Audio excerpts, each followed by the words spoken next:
बिहार में बीपीएससी का एग्जाम देने वाले छात्रों को रजनीश सिंह तोमर का नमस्कार। दोस्तों, ये जो बीपीएससी के छात्र प्रोटेस्ट कर रहे हैं, मैं रजनीश सिंह तोमर आईएएस गुरु उन छात्रों को संविधान और गांधी के रास्ते पर चलते हुए आंदोलन करने समय तक पूर्ण समर्थन करता हूं।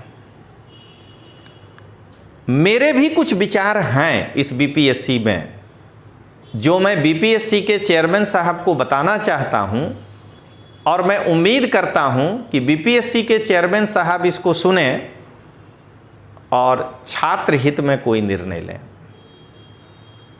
सबसे पहली बात कि बीपीएससी के चेयरमैन को यह समझना चाहिए कि बापू सभागार में जो भी हुआ, लेकिन अगर आप उसको एक सेंटर मान रहे हैं तो आप एक गलती कर रहे हैं, क्योंकि वो पूरे एक पटना जिला का सेंटर था। मैं बीपीएससी के चेयरमैन साहब को यह भी बताना चाहता हूं कि आखिर आपको बीपीएससी की तैयारी करने वाले छात्रों से इतनी क्यों ईर्ष्या या नाराजगी है?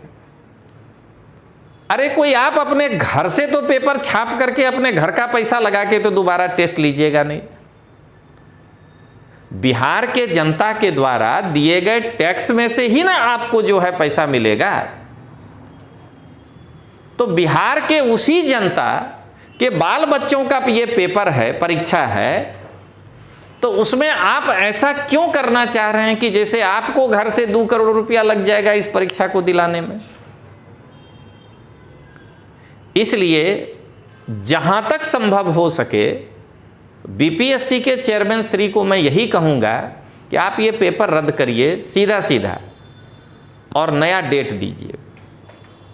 सबसे पहली बात समझिएगा, मैं बीपीएससी के छात्रों को जो वहां प्रोटेस्ट कर रहे हैं उनको यही बताना चाहता हूं कि मेरा संविधान और गांधी के रास्ते पर चलते हुए आंदोलन करने तक बीपीएससी के छात्रों को पूर्ण समर्थन है। चेयरमैन साहब जरा ये बताइए कि वो जो बापू सभागार में आप पेपर लिए हैं और उतने बच्चों का जब दोबारा पेपर लेंगे तो पेपर 2 होगा कि नहीं होगा? तो 2 पेपर पर आप विदाउट नॉर्मलाइजेशन कैसे रिजल्ट निकालेंगे? तो इसका मतलब तो कहीं ऐसा तो नहीं कि नॉर्मलाइजेशन को ही लागू करने के लिए ये एक फॉर्मूला अपना लिया गया कि कुछ सेंटर पर, मैं आप पे नहीं आरोप लगा रहा हूं, कुछ सेंटर पर इस तरह की घटना कर दी जाए और उसके बाद वो 2 दिन बाद परीक्षा लेंगे, धीरे धीरे छात्रों को हम नॉर्मलाइजेशन से अभ्यस्त कर देंगे। दूसरी जो शिकायत है विद्यार्थियों की वह तो जेन्युइन है कि क्यूआर कोड एक ही ऑप्शन के सामने बहुत सारे पेपर में कैसे था क्वेश्चन में। अगर क्यूआर कोड किसी एक ऑप्शन के सामने ज्यादातर क्वेश्चन में है तो उससे तो लड़कों को हो सकता है कि मैं मानता हूं कि आप नहीं किए होंगे, लेकिन लड़कों को ऐसे भी एहसास हो सकता है कि इतना इतना क्यों है एक ही ऑप्शन के सामने। तो परीक्षा में अगर प्रत्यक्ष नहीं तो परोक्ष रूप में उन छात्रों को मदद मिला होगा जो क्यूआर कोड को सामने उतने सारे क्वेश्चन पर देखकर उसी ऑप्शन को गोला रंग दिए होंगे। इसलिए बीपीएससी के इन आंदोलनकारी छात्रों को मैं यही कहना चाहूंगा कि आपके प्रोटेस्ट में संवैधानिक और गांधीवादी तरीकों तक रजनीश सिंह तोमर पूरी तरह से आपके साथ खड़ा है। और बीपीएससी के चेयरमैन को मैं यही कहना चाहूंगा कि अगर आपको लगता है कि आप ये नहीं कर सकते हैं तो बीपीएससी कोई आपकी जागीर तो है नहीं, आप इस्तीफा दे के चले जाइए, कहीं और काम करिएगा। और अगर आपको छात्र हित में काम करना है तो परीक्षा को कंडक्ट कराने में अगर पैसे की बात आप कर रहे हैं तो वो कोई आप अपने घर से देंगे नहीं। हम जैसे बिहारियों के ही टैक्स जो हम लोग पे करेंगे उसी में से देंगे, और हम लोग अपने बच्चा बुतरू के लिए तैयार हैं कि मेरे टैक्स में से ले लीजिए, तो आपको दोबारा परीक्षा लेने में क्या दिक्कत हो रहा है।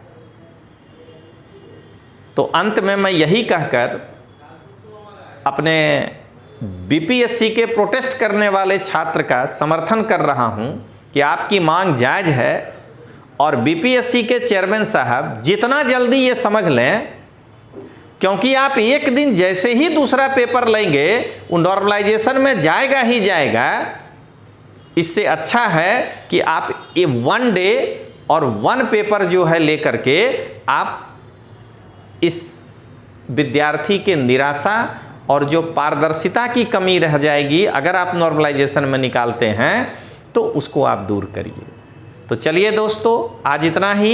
मैं आपके पक्ष में वीडियो बनाता रहूँगा, और अगर ज़रूरत पड़ी तो मैं पटना आ भी सकता हूँ। ऐसा नहीं है, हम भी बिहारिये हैं, भले बाहर रहते हैं, तो हमें आबियो सकै छियै वहाँ, अपन विद्यार्थी का मदद भी करे पारी छियै। तो यही लेली हमें अपनो बीपीएससी के तैयारी करे वाला छात्र के पूरी तरह से ये बात के इंश्योर करे छियै कि रजनीश सिंह तोमर तोरो साथ छो, तोरो साथ नहीं छोड़थो, काहे तोरो मांग जिनबिन छे। खाली एक के चीज ध्यान में रखियो, संवैधानिक तरीका आ गांधी के रास्ता पर अपना के चलना छे।